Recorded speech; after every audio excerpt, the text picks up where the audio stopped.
How many of you have seen the TV programme The Vikings? Or even The Last Kingdom? And why is it that when you look at the clothing the Vikings and the Saxons wore, they don't look like me? Now some of you may be saying, whoa, you're not dressed as a Viking, you look nothing like the TV shows and Hollywood and the way they portray warriors to be, but this is what a Viking would dress like, and especially if you was well off. Now today I am wearing the clothes and the gear of a middle class Viking, somebody that has coin, that has money, but I can't afford a sword, for I only have a Langsax, a sax, and those are the two weapons I'm carrying today.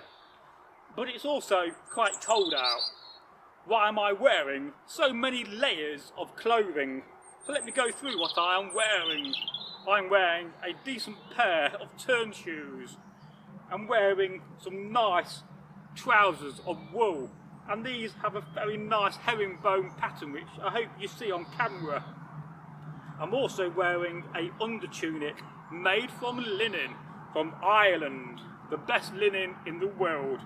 I'm also wearing my very first Viking tunic or skirtle made from wool.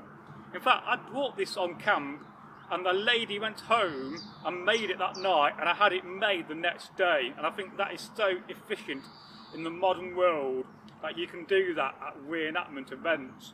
I'm also wearing a cloak, as you can see on camera, and this is another of the many cloaks I am wearing and I own, but you only wear one cloak. I'm also got a shoulder bag to put anything I want to carry, and this is the clothing I'm wearing.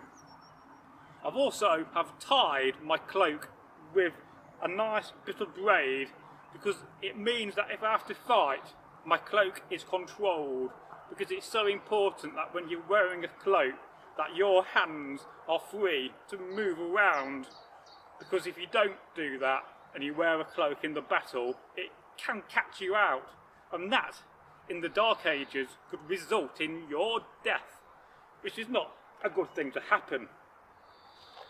So these is the basic equipment.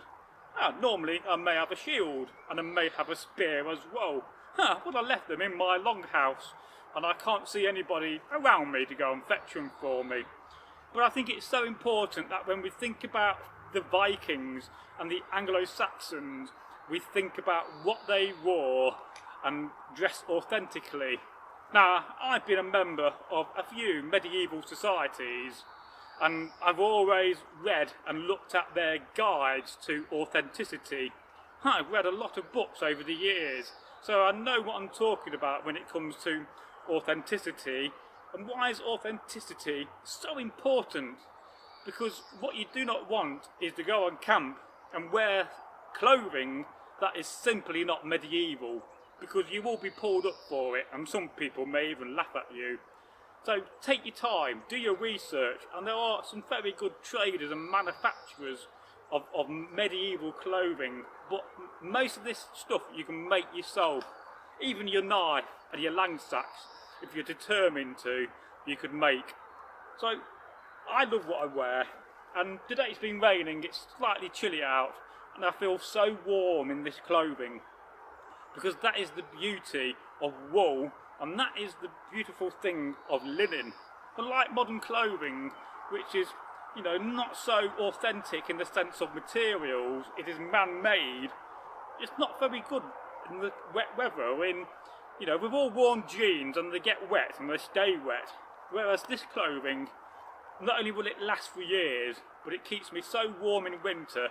I've been out in the snow, it's -5 and it's freezing and I'm still warm. Yes, my hands may get warm and my face may get warm, but then I will create a hood out of my cloak, which I can do with this one when I'm not wearing this.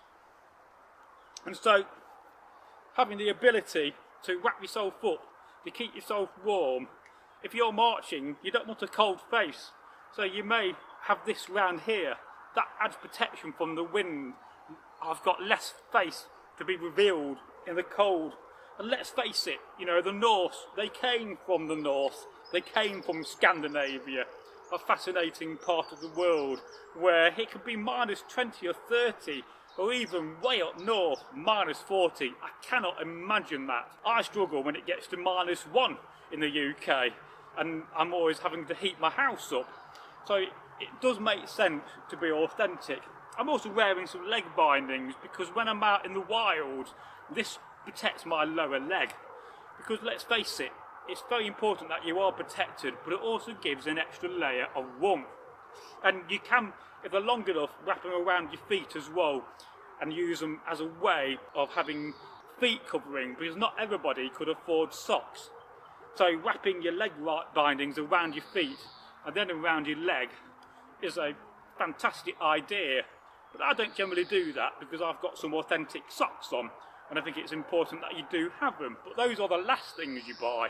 Am I carrying too many weapons today? No. I've got a Langsax and I've got a sax. That's a good amount of weapons. Of course, I would always say that your right arm and your right hand is for your Langsax, and I would use this in my left hand to block.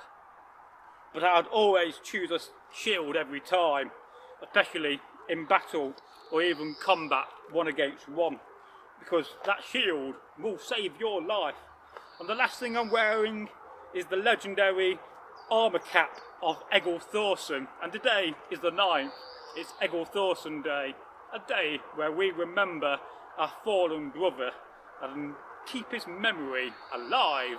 So today there's been 2 videos, a long format with Egil and myself, where I tell a tale about a dragon from Scandinavia, and we also have a video of Egil dancing with his rune stick and a knife. And I have so many of those videos to publish, which will last for many years. So I'd love to hear your thoughts and your questions. I think my boot could be a little bit better. Maybe tuck that end in there.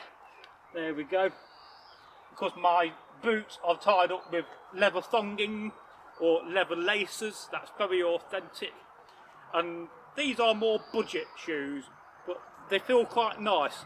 And the most important thing about a shoe is that when you do buy a shoe, and I will make a video on this, is that they have a heel plate, because the last thing you want is to start walking down the back of the shoe, because you will just ruin your Viking and medieval shoes. Well, that is a story and a video for another day. So I think I'm well armed. If there's any Saxons about, I will give them hell. And of course today is Wednesday, so praise Odin, hail Odin, and hail to all those that have watched this video. And if you're new to the channel, then, you know, do look at the cards and subscribe and check out the latest video. Goodbye. Fare thee well.